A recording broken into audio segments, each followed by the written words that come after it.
Hello, and welcome to the conclusion of our Behavioral Health and Naturopathic Medicine Wellness webinar. If you joined me for the previous part 1 of this webinar, feel free to skip ahead on this video about 5 minutes. If not, there is some important information I would love to discuss with you. To begin, all of my webinars come with an interactive feature. You'll notice in the upper right-hand corner of your YouTube screen, there is an eye with a circle. If you click on that eye, you will have the option of engaging in a short poll. There's a link directly to our Tech Cafe site, as well as the option of donating to NAMI San Diego. We would love for you to engage with us on social media. Feel free to do so by following us on Twitter, liking us on Facebook, or commenting on one of our photos on Instagram. The Twitter and Facebook handle is @NAMI San Diego, and Instagram is @nami.san.diego. My name is Shane Drosy, and I am the Wellness Coordinator for the National Alliance on Mental Illness in San Diego. I have the privilege of working on a team of inspiring individuals who devote themselves to empowering their community with cutting-edge technology, apps, training classes, and wellness resources. Our project is funded by the County of San Diego Health and Human Services Agency through the Mental Health Services Act. Our goal is the creation and expansion of opportunities for uses of technology and strategies which support culturally competent recovery and resilience. The services are provided to existing consumers and family members of consumers of the behavioral health services system. The project was aligned under the MHSA Capital Facilities and Technological Needs Plan and is called the Consumer and Family Empowerment Technology Project, also known as the NAMI San Diego Tech Cafe.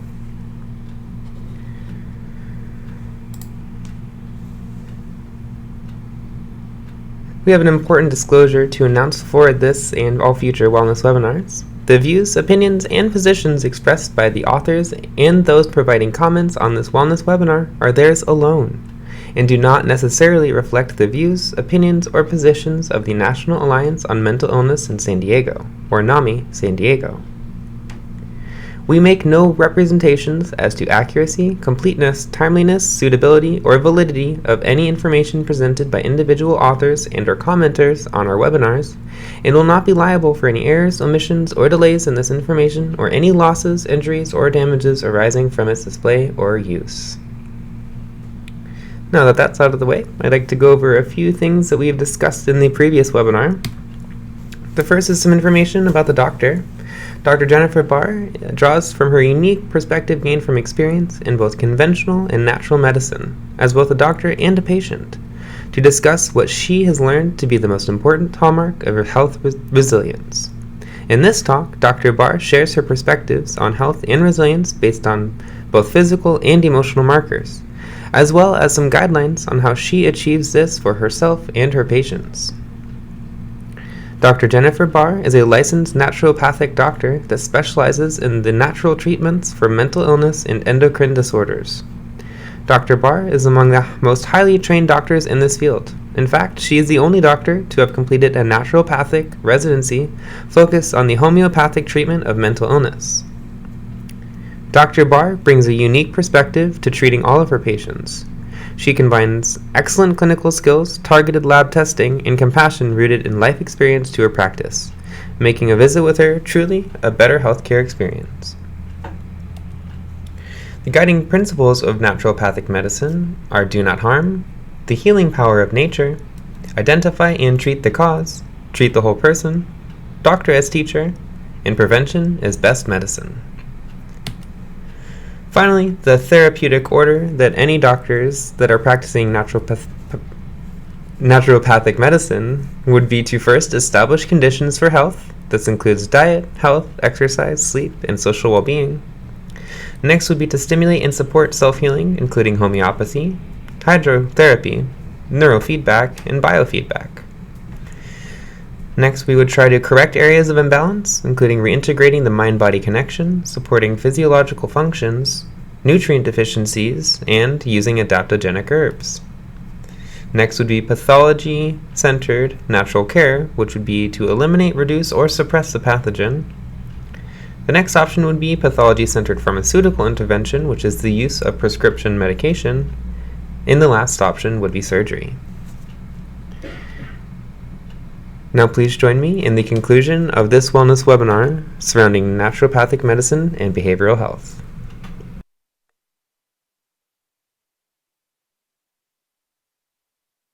I want to talk to you guys about what I'm sure you really want to know about, which is how can you actually integrate these things, right?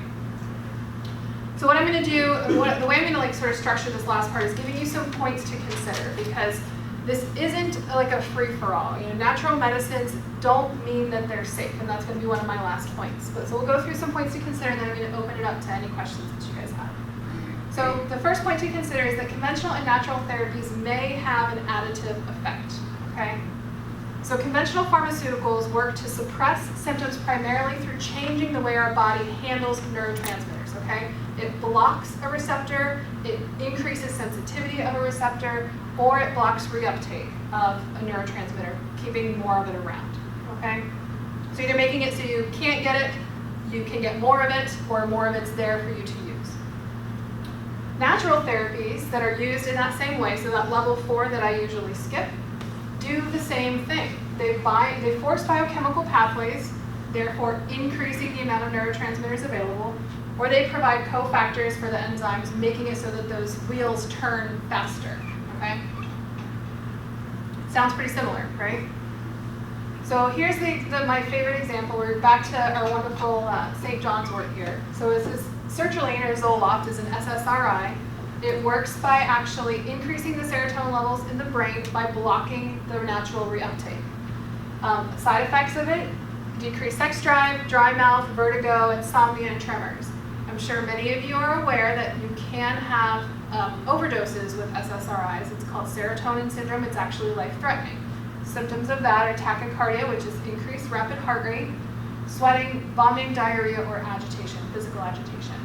Hypericum perforatum, also known as St. John's wort, does the exact same thing, and it causes the same signs of overdose, okay? So can you imagine if somebody is taking Zoloft and says, somebody, go to Whole Foods, and the person in the Whole Foods whole body department says, they're like, I'm a little depressed, what do you think I should take for depression? And the person says, well, I hear St. John's wort is great, and this happens all the time.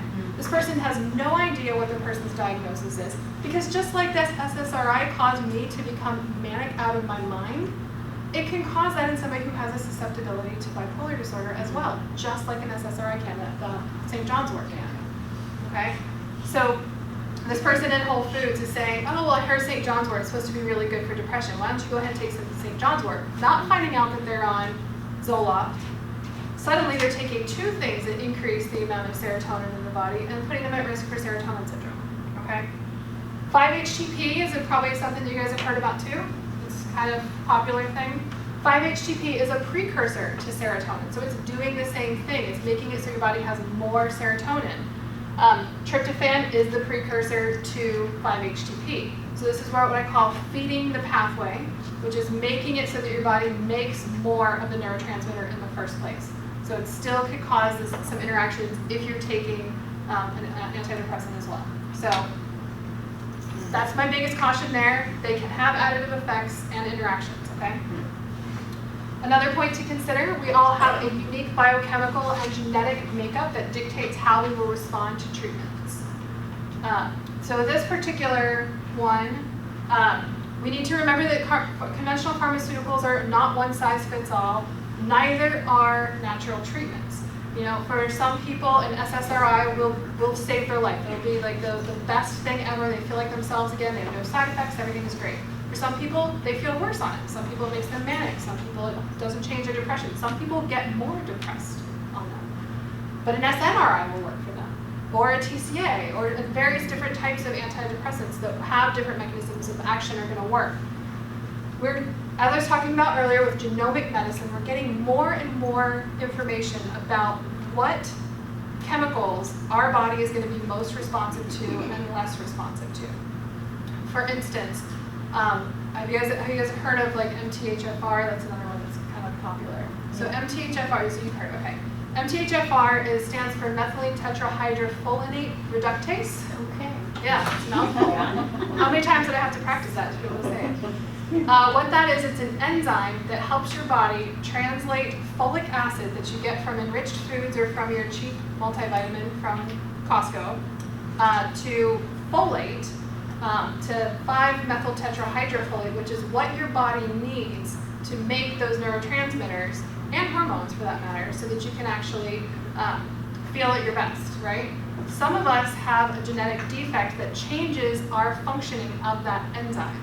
And so not only can we not change folic acid into that 5-methyltetrahydrofolate, folic acid can actually gum up the works and make it so that our body can't get it from the natural sources like plants and specifically leafy greens that has natural folate in it. So identifying this for some people can actually help alleviate depression.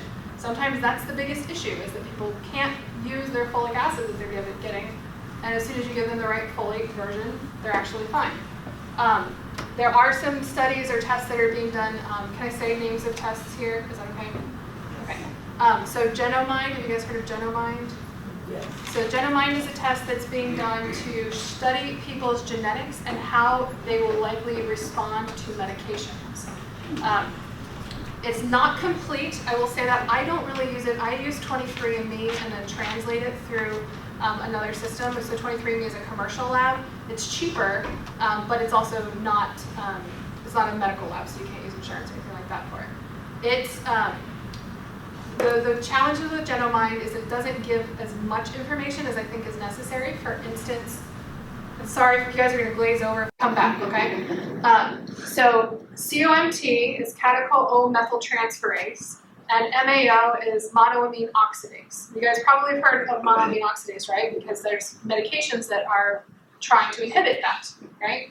So we can have defects in those too, and those are enzymes that make our body get rid of excitatory neurotransmitters. So these are the fight or flight chemicals in our body. So if we have defects in these and our body can't get rid of those fight or flight chemicals as effectively, we're going to be agitated, anxious, angry, manic. I've seen this a lot in my patients who have bipolar disorder, is that they tend to have these genetic changes as well. Genomind unfortunately doesn't check for MAO. There's also a correlation between histamine dysregulation. Histamine is we always think about it for allergies. It's also a neurotransmitter. It changes the way that we actually think and feel. There's a lot of correlation with histamine and people who are on the autism spectrum and people who have schizophrenia and other psychotic disorders. And Genomind also doesn't check for the histamine enzymes. So that's why I don't use them. But it is available if you're specifically looking just for the drug effectiveness. And they will give reports. You're likely to have a positive response to this or a negative response to this. So those of you who checked out, you can come back now. Genomind can help tell you if you're likely to have a good response to an SSRI or which antipsychotics are most likely to be effective. So take note of that, ask your doctors about it. Another point to consider is that you shouldn't ever consider one for one. So we'll consider the example from the St. John's wort, okay? So St. John's wort works the same way that Zoloft works in the body, right? However, all of these herbal medicines are going to be prepared at different laboratories that have their own standards, they have their own concentrations of the active ingredient, the extracts, different ways that they're, like if it's an alcoholic extract versus a glyceride versus dried powder versus a tea. All of these things are going to have different effects in the body. So if you're going to go in, if you were to try and say, oh, I want to take St. John's wort instead of my Zoloft, you're not going to know that you're getting a one-for-one replacement because you don't know exactly what's happening with that herb that you're getting from the clerk at Whole Foods versus what was going on with the medication and the dosage and everything. So if you do want to try and replace it, it's possible. I'm not the doctor that will do the one-for-one replacement from natural pharmaceutical to natural for just suppressive purposes, but some doctors will, but you need to work with somebody who can actually monitor it effectively.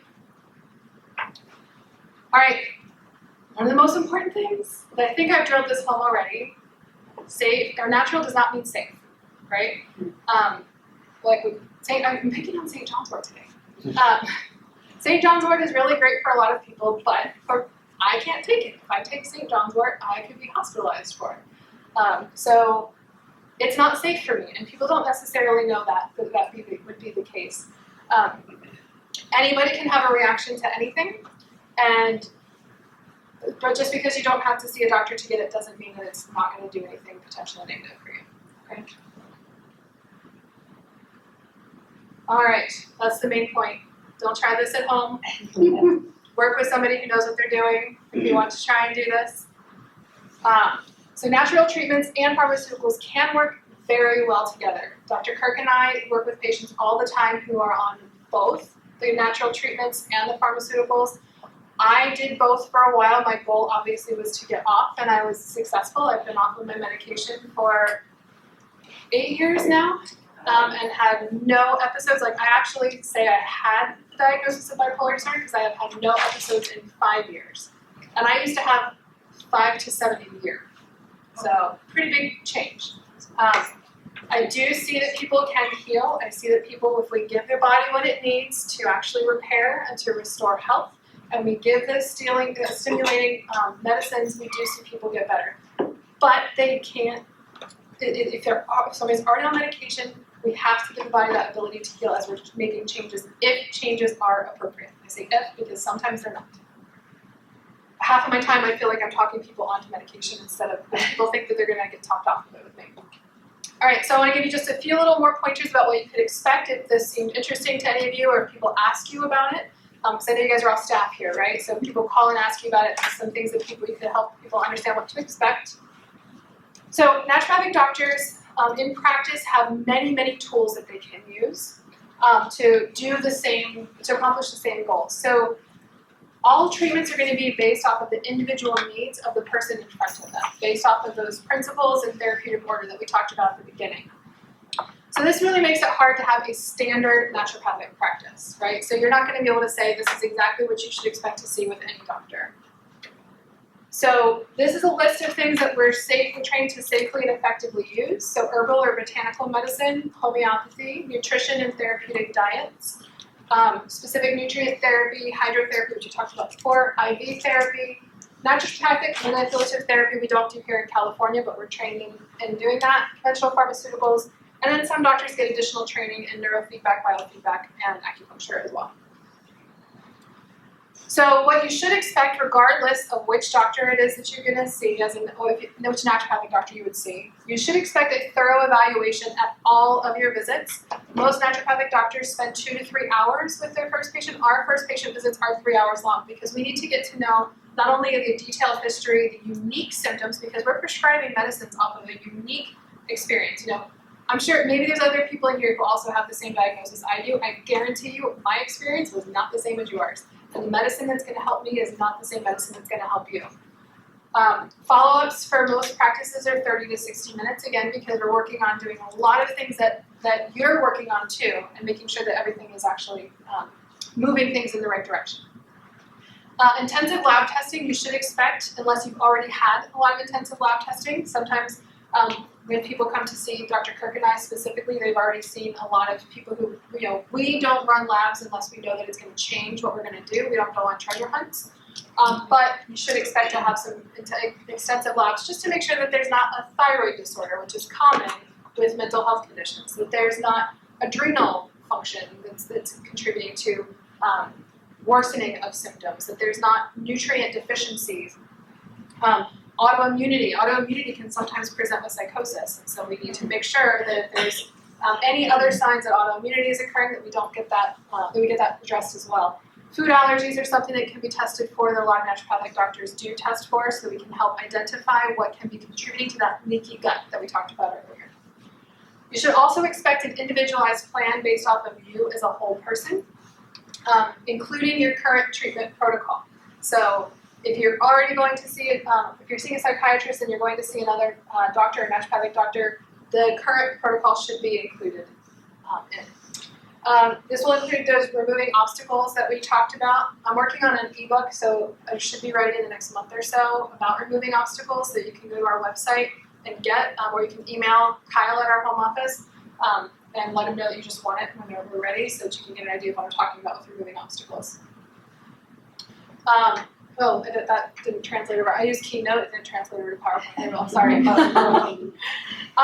So how could you be successful working with an ND? Be prepared to be a partner in your health. This isn't, I go to the doctor and I get a pill and that pill makes everything better. It's not magic. It's not a magic wand. It does require putting some effort in yourself to make sure that you're doing the things that are necessary for a healthy lifestyle. Be clear about your goals. Make sure that you know and your doctor knows what it is that you are trying to accomplish, and have that regular conversation, because your goals can change. Sometimes people come to me insistent that they get off of medications. I share with them whether I think that's safe or not, or what time frame I think that might be realistic in. And then you'd be surprised. Sometimes people get to the point they're feeling so well, their side effects are gone. They're like, I want to hold steady for a while after they've been pushing me to get off medication. And they're like, I'm feeling great. My strategy is now to pause. And we'll revisit this in a little bit. I want to enjoy the nice time right now. Be prepared for a gradual process as well. We're working on, with naturopathic medicine, we're working on helping to stimulate the body to heal and to restore the conditions for health. And so that's not a sudden thing. It's not a magic wand. So just be prepared for a gradual process. It can be done, but it's not overnight. So if anybody wanted to find more information about naturopathic doctors or naturopathic medicine, I'm going to give you a few little tips here. So in California, unfortunately, people who are not licensed providers can call themselves a naturopath. That is not the same as a naturopathic doctor. Any of you could say, oh, I learned so much from Dr. Barr today. I'm going to go start working with people and giving them St. John's wort for everything. And you could hang up a sign that says that you're a naturopath. You have to have no training, no regulation by the state. So if you're thinking about working with somebody, or you know somebody who's thinking about working with somebody who is a naturopathic doctor, or they just say naturopath, just double check. If you want to know for sure, licensed naturopathic doctors can be found at calnd.org. That is the California Naturopathic Doctors Association. I am the president, so I'm a little biased, but you can find them there. So not all licensed doctors are members, so they're not going to be listed on our site if they're not. The way you can check is through BREEZE, which is the license verification system through California. This is good news or good information for you to have, because this is where you can check any licensed practitioner. If you want to know if your doctor has any issues or citations against them, this is where you find out. Okay? You can look it up by name or by their group too. All right, that's enough talking from me. You guys have questions? Yes. How does acupuncture work in either conjunction with your practice, or does it not at all? I'm wondering. No, it absolutely can. I'm actually a big fan of acupuncture. I did acupuncture for my migraines because that was the one thing that's helped so far. Acupuncture can work in conjunction with our practice. I went to a school that I was trained in acupuncture. Dr. Kirk was not. In general, they can actually have a synergistic effect in most cases. The one thing that does sometimes get in the way with our particular type of practice with acupuncture is sometimes acupuncture can be really useful at treating a symptom, right? A specific symptom, but not the whole person. So if you're looking at the whole person healing, if you've done something to treat or suppress one symptom, it's still important to know that it was there so that the doctor can be aware of that, because that's part of the whole system picture.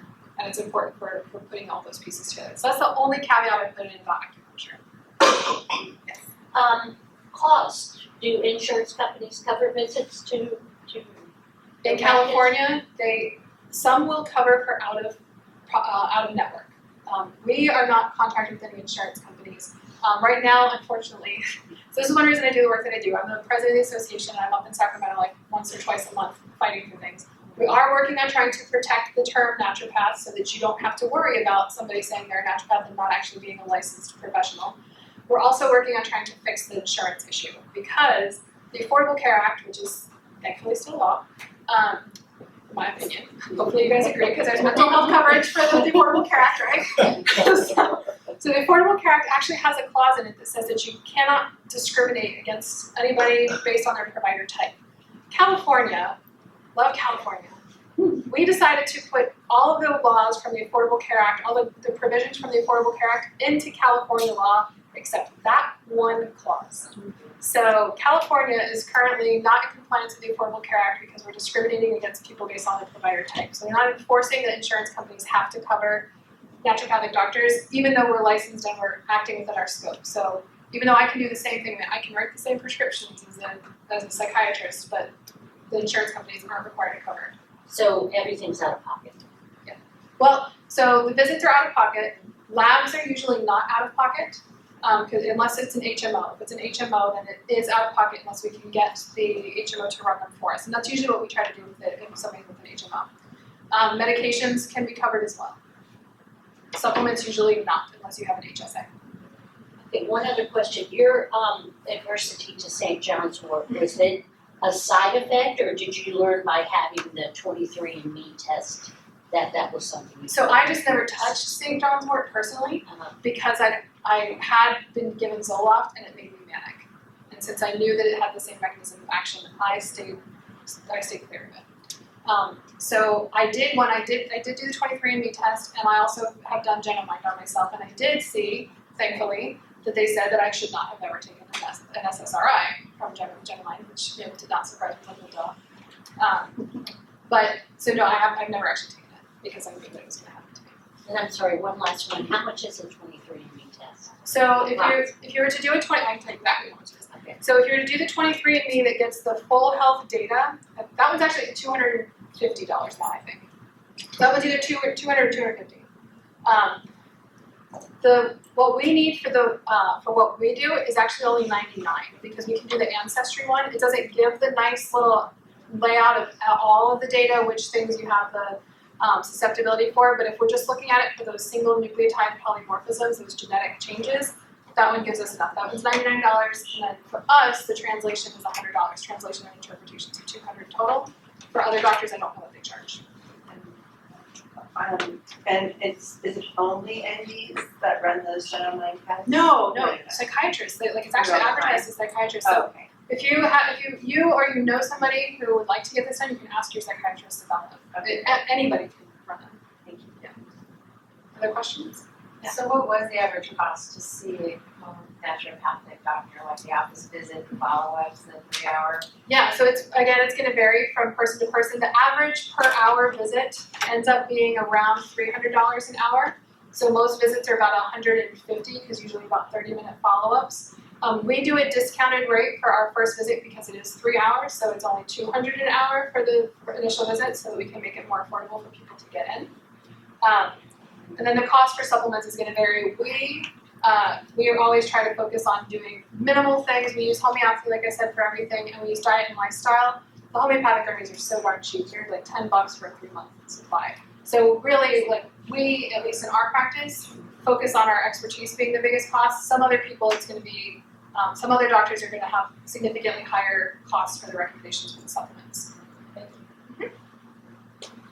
Other questions? So the 23andMe test, will it offer some benefits on the pharmaceutical meds that you're taking? If you haven't made that decision to cross yet? So if you were wanting to stick with the pharmaceuticals, I would stick with the Genomind test because that one was specifically designed for that, and the report comes back clear as day. This drug is going to be good. This drug is not going to be good. There's not as much need for having a skilled interpreter or a skilled doctor to do it because the lab has done it themselves. So if you're looking just to see which conventional medications are going to be best, I would use Genomind. Is the cost comparable? If you have insurance, it's last I checked $50 copay. If you don't have insurance, it's $1,500. For the gym? Yes. Which is why I use the other one that gives me more information for what I'm trying to do. Thanks. Any other questions? And that's just the swab test, right? The The Genomind is a swab. 23andMe is you have to spit into a tube. And the 23andMe does take time to get back. It's usually 4 to 6 weeks, sometimes up to 8 weeks, just depending. They always overestimate how long it takes though. Any other questions? All right, well, I'll stick around for just a few minutes if anybody has questions that you didn't want to ask on recording or in a big group, and Dr. Kirk is available for questions too. Thank you guys for coming. I really appreciate it.